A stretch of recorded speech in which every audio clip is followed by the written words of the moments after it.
Hello, everyone, and thank you for your patience.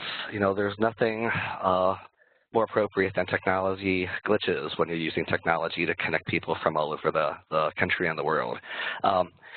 I'm thrilled to have you all join us. Today, we actually have participants as far as New York, Colorado, Texas, even further to Canada, Philippines, China, as well as Taiwan, and again, Singapore. We are thrilled to have all of you here for this webinar on the career paths of international ducks.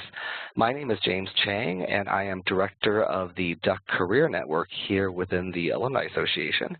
And with me is Cynthia Stanger-Ripplinger, who's Assistant Director for International Alumni Relations. So you'll hear from her in just a few moments. Thank you so much for joining us. Another colleague of ours is Susan Burton, and she is our Assistant Director for Student Alumni Association programs. And we are broadcasting to you from Eugene, Oregon, here on the campus of the U of O. Great to be able to reach out to all of you ducks doing great things on coast to coast and even beyond. Before we talk about the program in particular, I want to take a moment to, again, thank the members who are members of the University of Oregon Alumni Association. For those of you who have chosen to be members, you are telling us that you want to stay connected with the University of Oregon, and that means a lot to us. And particularly as a member of the Alumni Association, you are saying that you want to support our mission, which is to help to make the University of Oregon stronger by allowing us to help ducks become champions and cheerleaders, as well as ambassadors and advocates for the U of O. So again, thank you so much for your membership, because frankly, programs like this would not be possible without your participation. So again, go Ducks. To give you a preview of what today will entail, for approximately 45 minutes, initially we're going to have 3 panelists, but we will just have 2 joining us today, and Cynthia will be introducing them momentarily. The interview portion will basically be Cynthia and I asking Don and Jaron specific questions. If you have particular questions via WebEx, there should be a little button that says Q&A. If you want to type in some questions, our colleague Susan will be watching for your questions, and towards the end, she will let us know frequently asked questions that we can ask Don and Jaron. And I do want to remind you that immediately after our panel discussion, a website will pop up which will take you to the virtual networking portion of the event. At the first part, all of us will have a chance to hear from Don and Jaron, hear about their experience and their advice. But the second half with virtual networking, it's really your chance to have a chance to talk with each other. And talk is a general term. Networking will be taking place via text messaging. And Don and Jaron should be part of that, and so you may actually have a chance to chat with them one-on-one.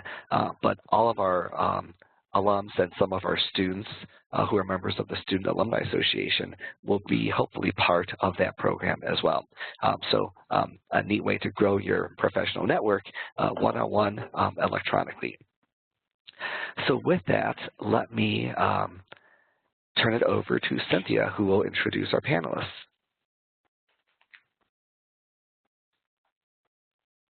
Hello, everyone. Lovely to have you with us today. I'd like to introduce our panelists, and then we're going to get started with the first question. First, I'd like to introduce Don Clotter, class of '86, Senior Vice President at Mazama Capital Management in Portland, Oregon. And we'll also be hearing today from Jaron May, class of 2012, who is Global Product Manager at Tyco Electronics, or TE Connectivity, in Taipei and Shanghai, joining us today from Asia. I'd like to ask you both to respond to the first question. Perhaps we could start with you, Jaron. Could you please describe the work you're doing, in what ways your work is international or global, and what do you do on a typical day or a typical week? Thanks, Cynthia. Can you guys hear me? So as Cynthia mentioned, I'm Global Product Manager at T-Connectivity. I'm responsible for product portfolio of consumer electronics products. So to relate that to layman's term, it's think of your USB or your audio jack. Simply, what I manage is all the hardware components that are in the devices that we're using today to connect all over the world.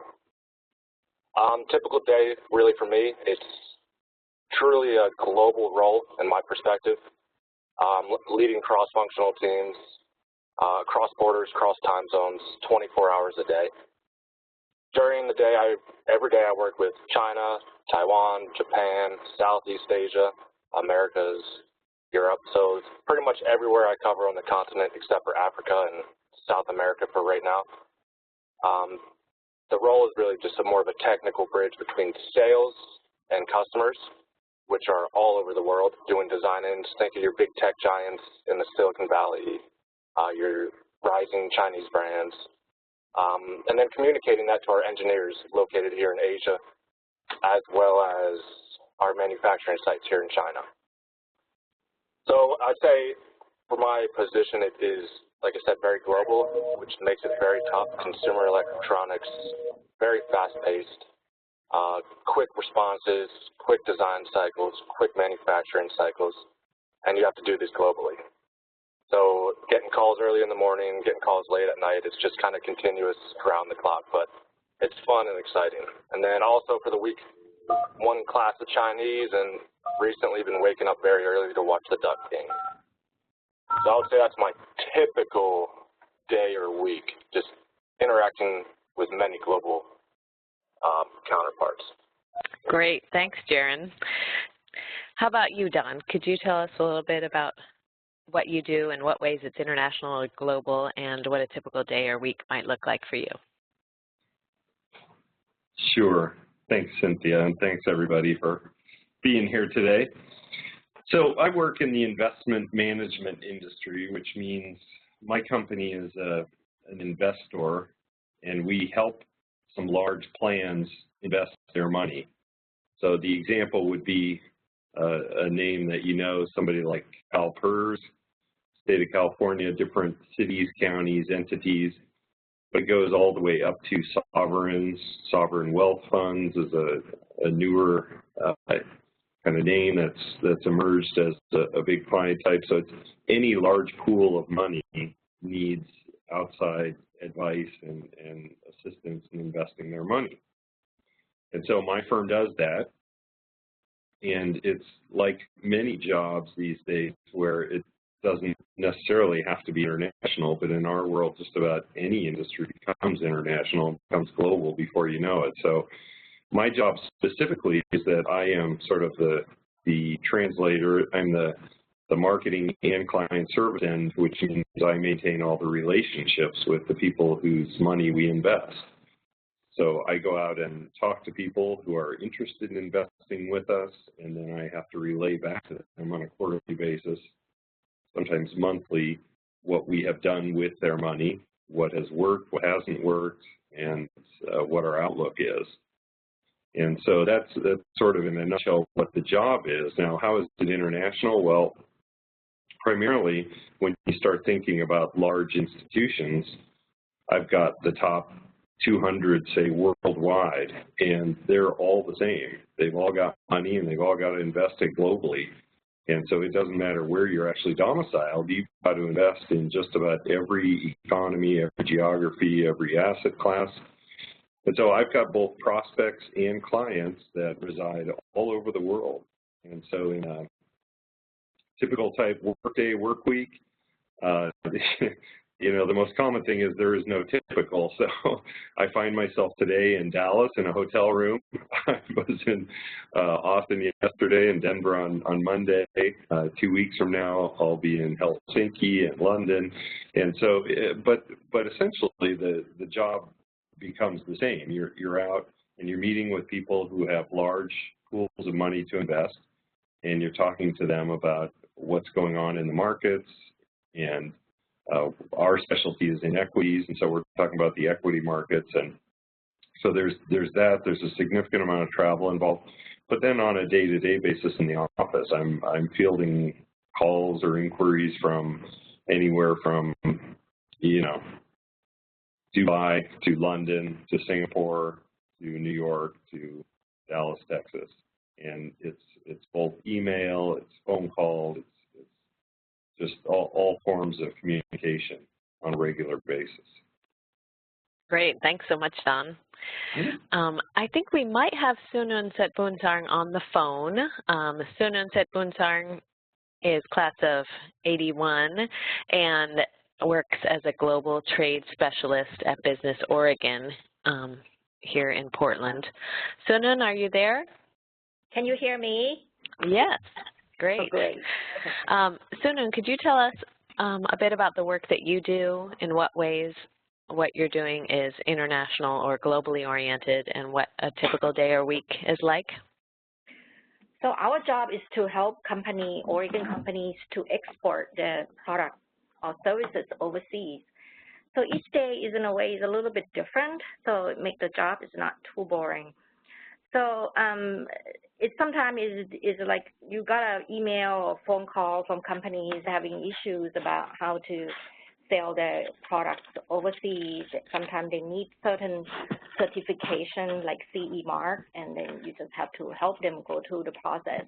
Or last week I got a phone call from a company that they want to export to China, and what is the best way to avoid the import duty.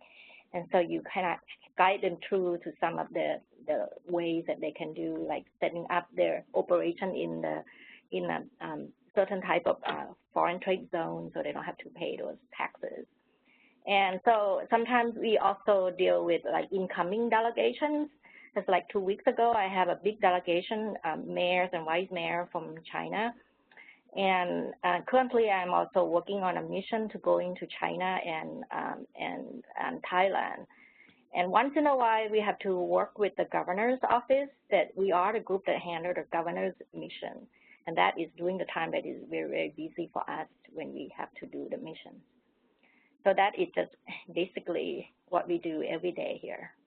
And we also go out to visit companies to build those relationships and to know what they are doing, what kind of products they try to export, or they can export, but how come they are not exporting, that type of thing. Okay. Great. Wonderful. Thank you so much, Sunun, and we're thrilled to have you on with us. Thank you. We wish we could see you, but again, we're thrilled to have your voice with us, so thank you for being with us. Before I move forward to ask the next question, I did want to point out for anyone who's watching this, if you double-click on the image of the speaker, you should enter full screen mode. So, if that helps with the viewing of this webinar.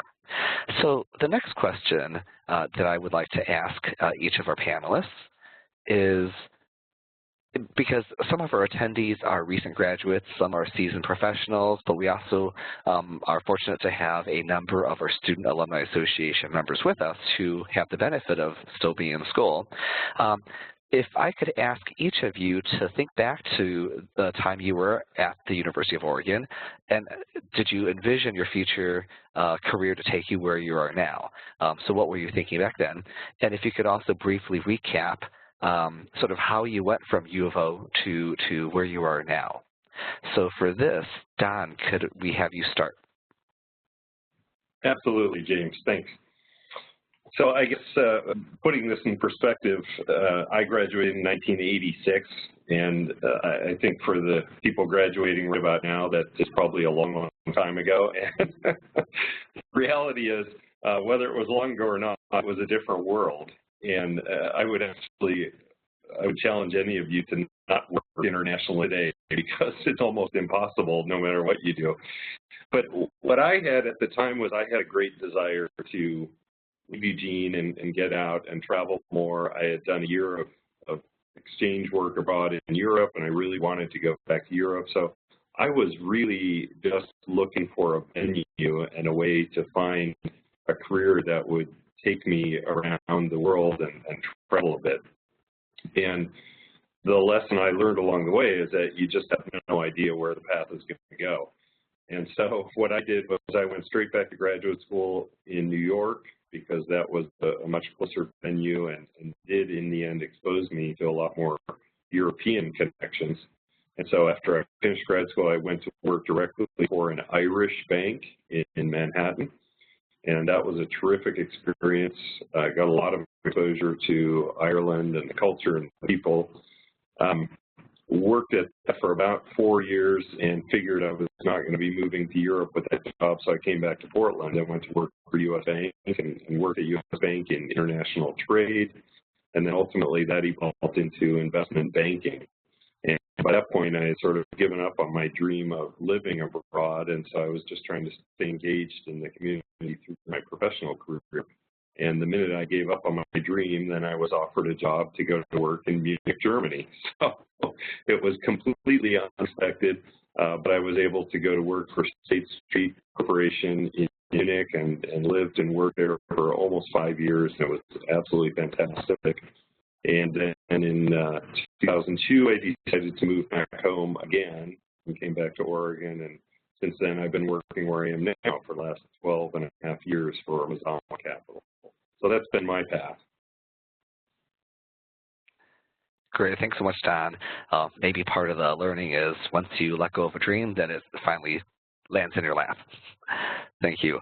So a different perspective, Jaron, you are outside of the country. You're joining us from Taipei. So maybe you can talk to us a little bit about what you were thinking about when you were at the U of O, and then how you took the steps between U of O and where you are now. Okay, my path was kind of opposite of Don's. I'm originally from the East Coast. Started my undergrad there as well. Traveled early as a kid, so I think that really opened up my eyes, the perspective of other cultures. Just there's a lot to learn. I mean, you can learn so much from a book, but going out there and actually experiencing it. So I traveled abroad and studied in Buenos Aires in my undergraduate.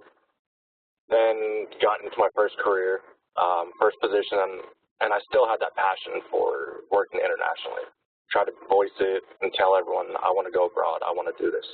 But it's expensive to send someone abroad. So then I decided I need to up my skill set, and that's when I came to the University of Oregon to do the MBA program. And what really attracted me to Oregon was they have a program between the first and second year where you get to actually explore Asia. So we went to Beijing, saw the Great Wall, Imperial Palace, we came to Shanghai, and we toured tech companies, manufacturing companies, financial institutions.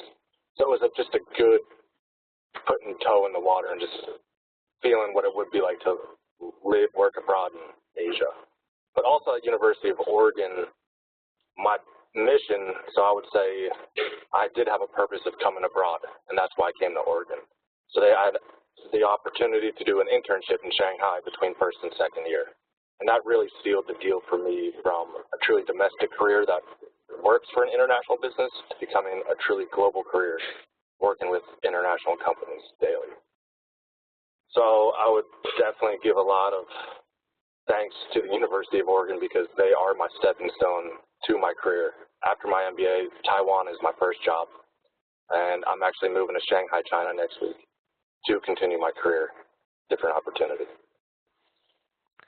Excellent. Thank you so much, and thanks for showing how you can get anywhere from Eugene, Oregon.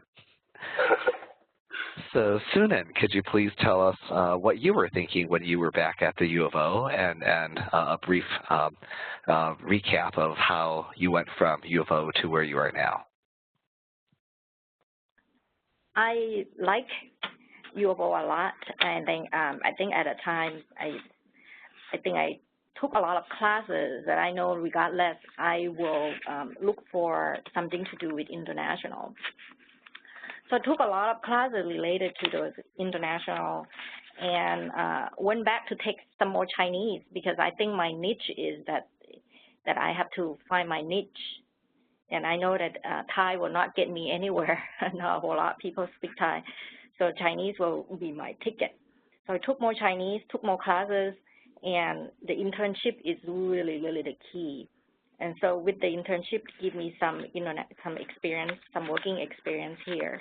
And one thing kind of led to another, and I got my first job, which is actually a long story, because being a foreign student, you really need to find a job that you can justify that you can work in this country. So anyway, I took the first job working as a language developer for the military. And later on, I owe Dr. Jerry Fries, who was, before he was the director for the international studies, a lot. He was the one who called me and said that he knows that I'd really like to come back to Oregon. So he called, there was a job opening at a management consulting firm in Portland because his student wants to go to do his PhD, so that position is vacant. And they asked Dr. Fry, could you recommend some other people who have some international experience? So I was called and I flew in for an interview and I was hired on the spot.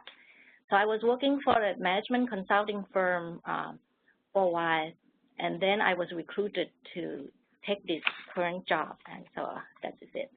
So in between that, while I was working at the language company, I have an opportunity to publish a couple of articles, and one is actually based on my thesis. And those articles really actually is a ticket for me to land those consulting jobs later. So one thing after another, it's just like you basically have to go backward to build your resume to see what you really needed to get to your international career. And part of my job at this department at a time is they require that you have to speak Chinese. So it was lucky that I was able to find that particular niche. Thank you.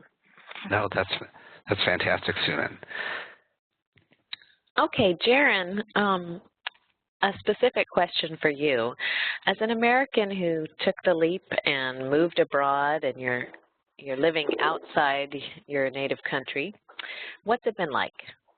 Could you tell us a little bit about what's met your expectations and maybe what surprised you? Yeah, so I would say right off the bat what met my expectations has just been the journey and the experiences.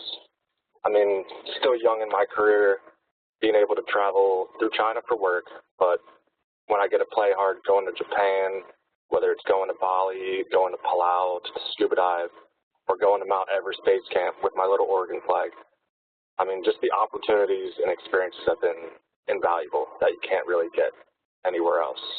I think it's really been exciting for me, just like I said, traveling early, just embracing new cultures.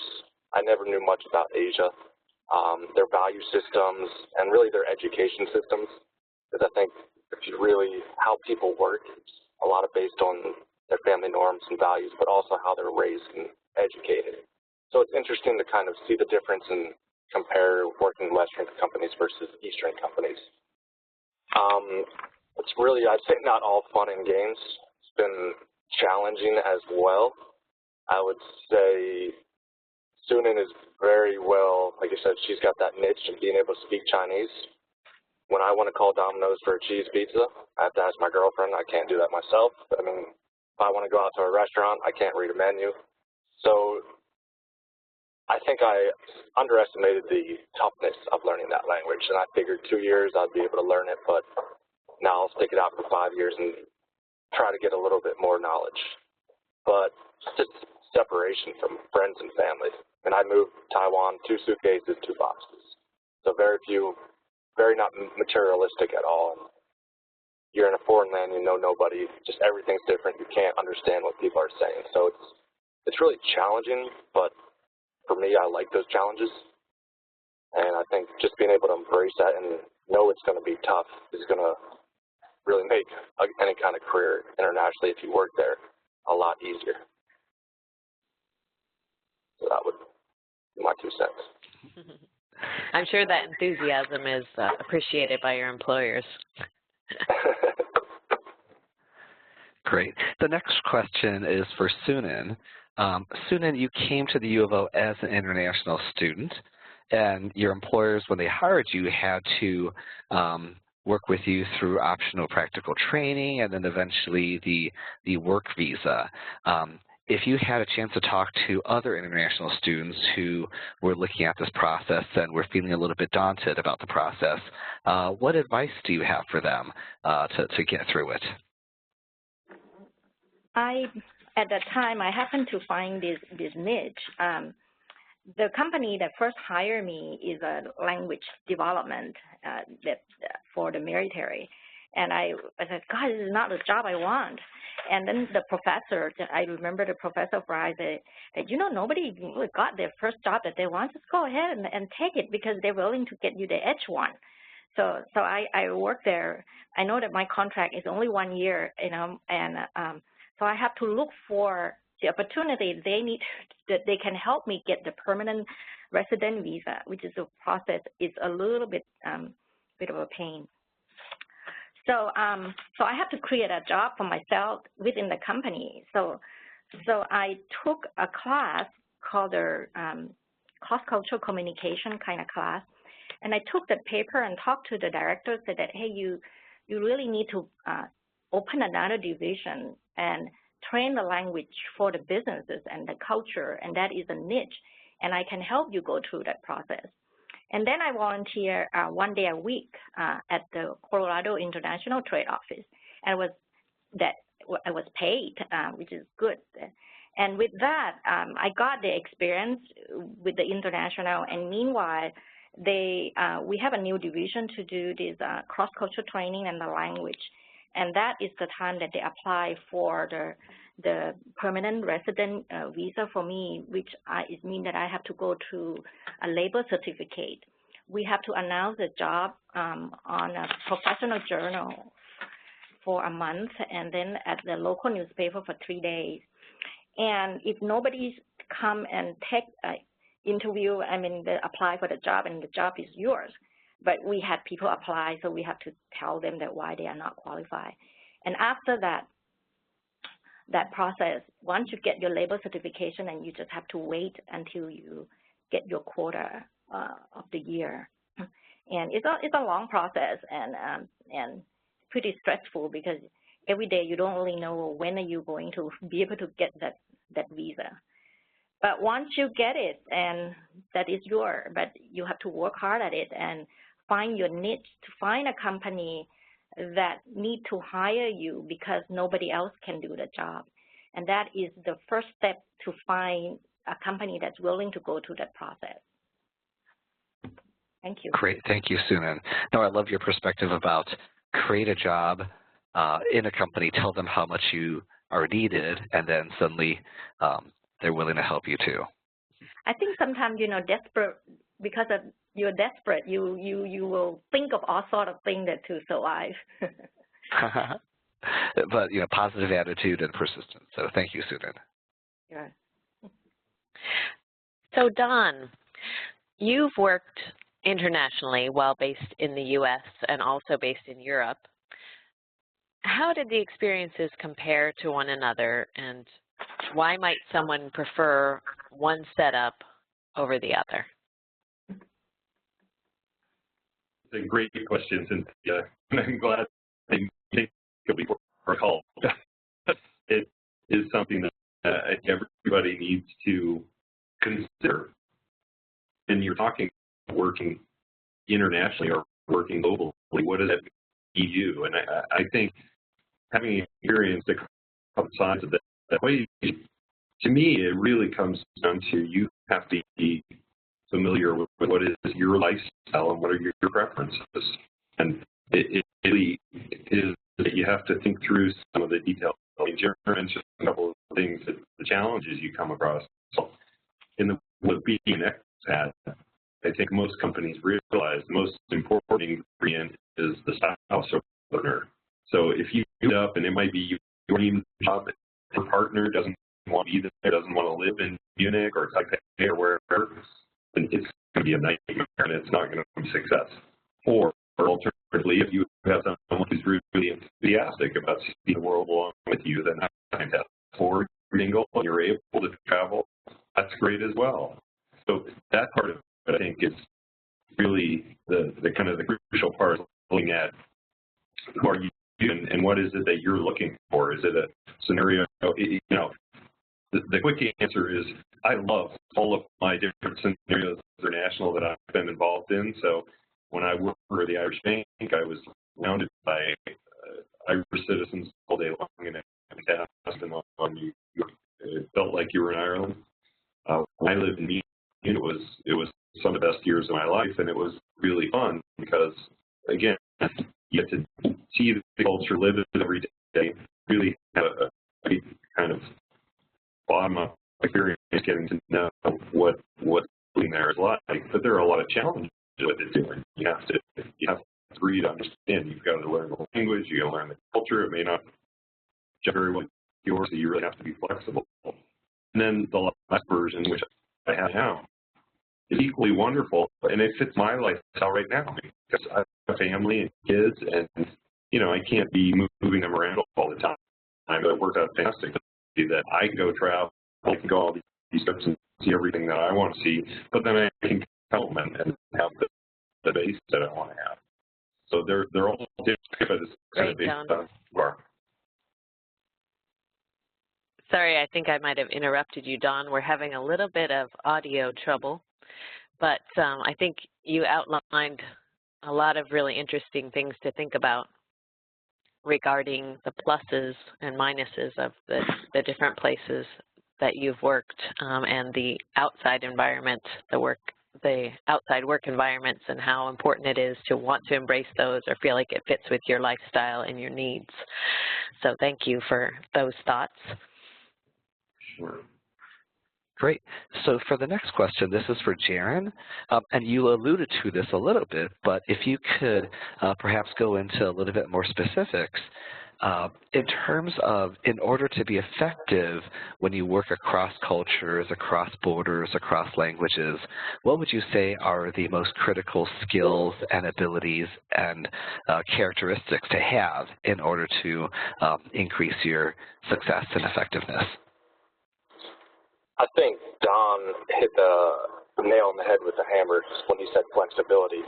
When I thought about this question, the first thing that came to my mind was being adaptive.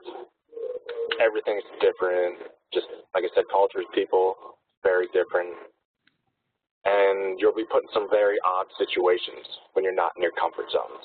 And whether it's at work or whether it's at a dinner table, socializing with coworkers, customers, or even friends.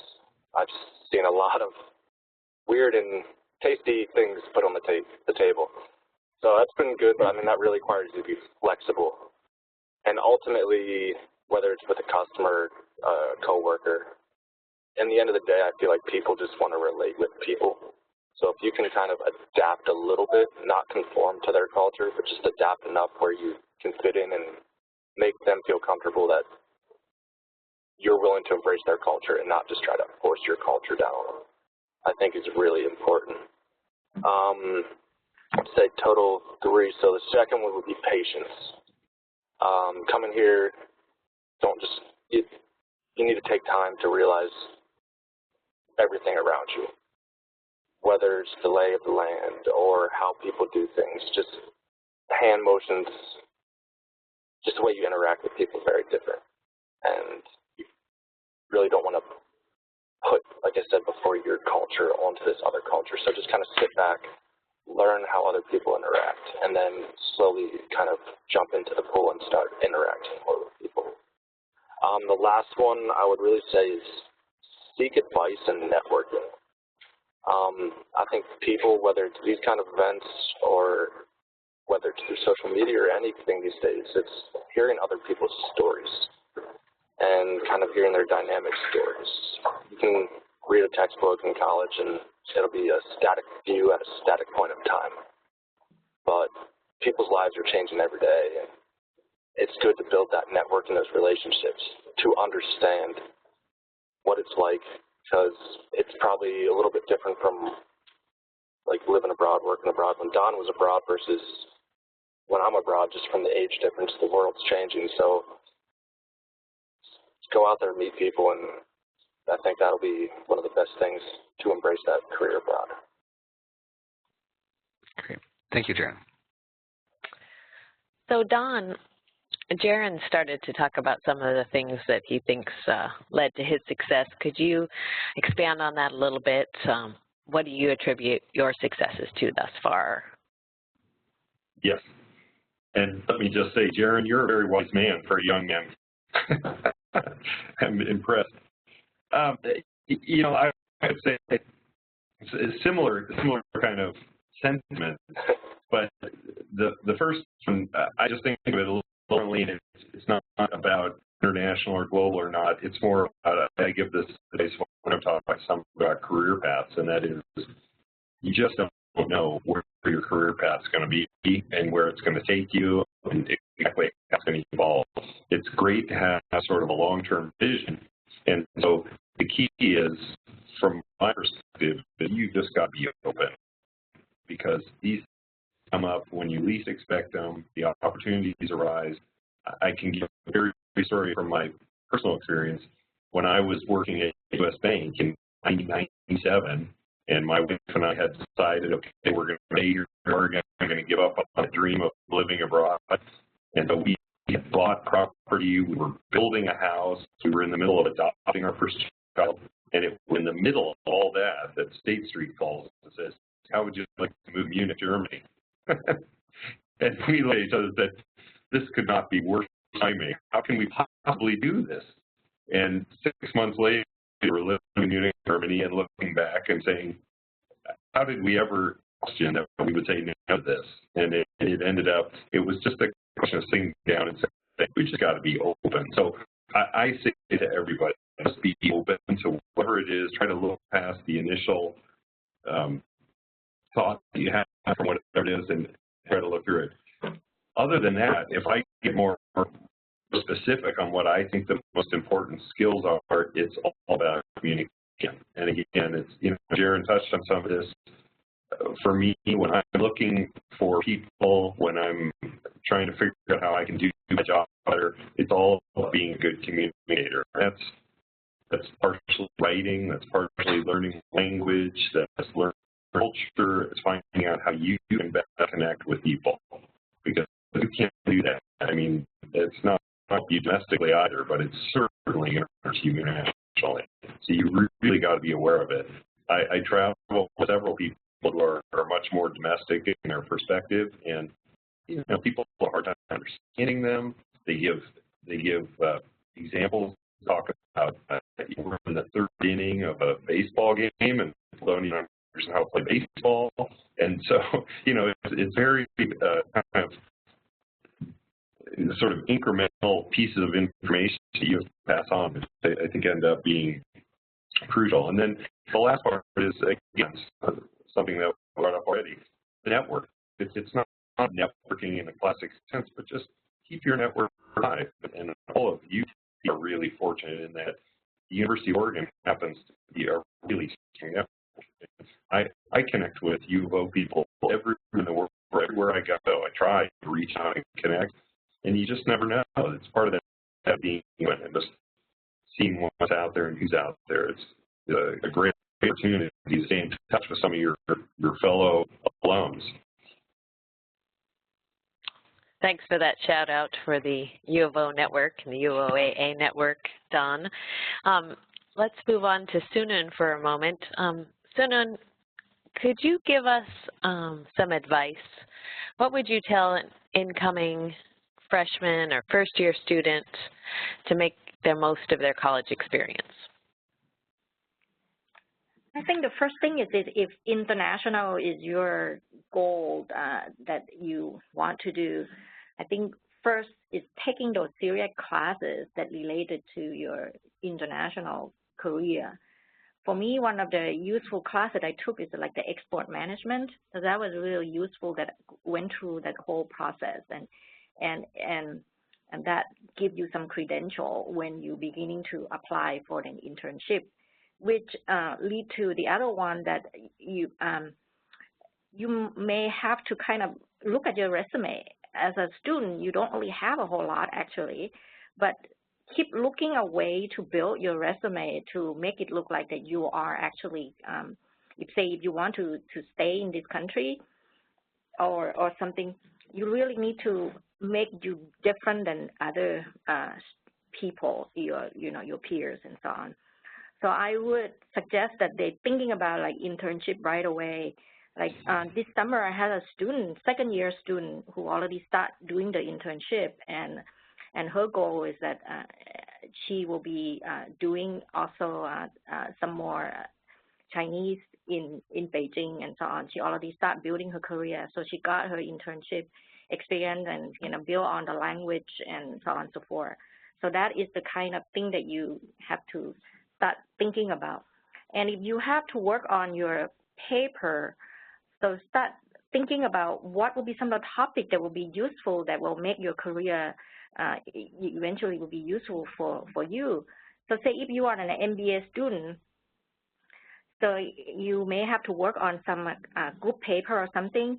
You might be thinking about some topic that related to some international, say if you're from India or something like that, find a way to really relate it back to that. So that is where you will find your niche. And the same thing at picking your thesis topic eventually, then you can dig deeper into it. The article that I got published at the Center for the New West, and that was based on my thesis, which is about the measuring the international orientation of the 50 states and correlated with the economic performance. And those articles that when you get published, that is really, really helpful to make you look like that at least you can survive in this country. And another thing is work on your English. When you grow up with English as a second language, it's just like it will be the rest of your life. Try to master the language, both speaking and writing. It's hard to lose your accent, but at least try the best you can.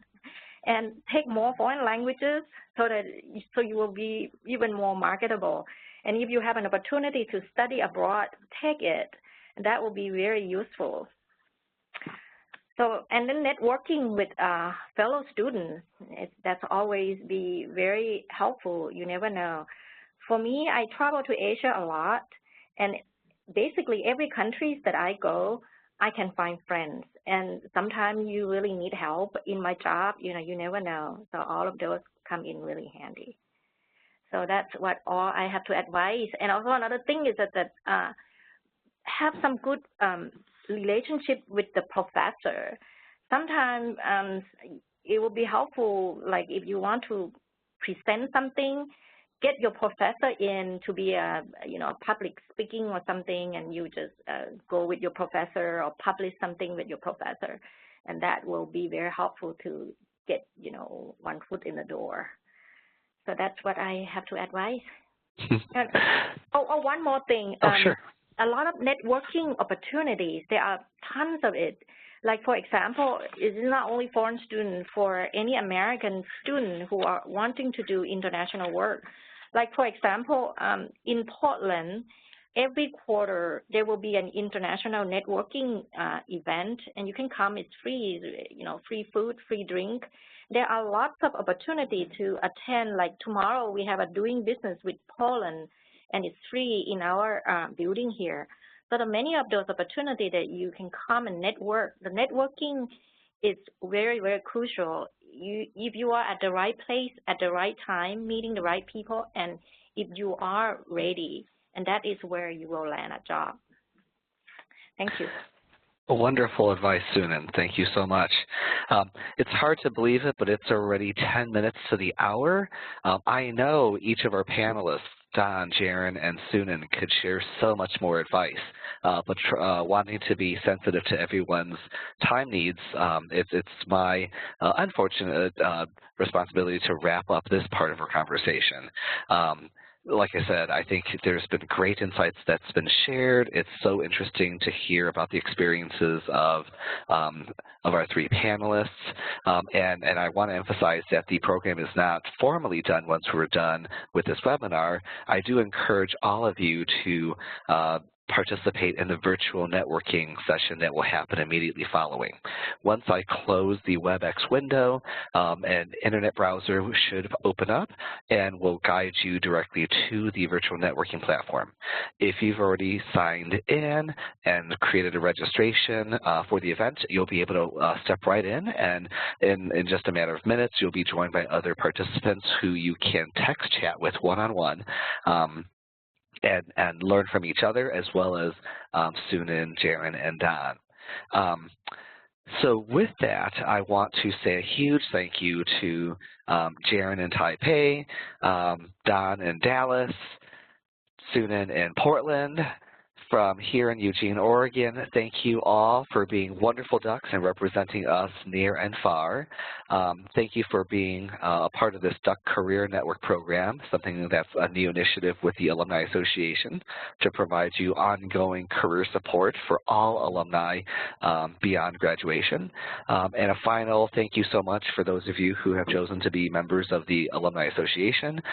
Those of you who have not, please feel free to join us. We would love to have you as part of our Alumni Association family, and you can learn more by going to uoalumni.com/join. So with that, from campus, Susan, Cynthia, and I, thank you so much. Jaren, Don, Sunan, thank you, and we look forward to talking with you all very soon. Take care. Goodbye. Thank you. Thanks. Bye-bye. Go Ducks. Go Ducks. Go Ducks.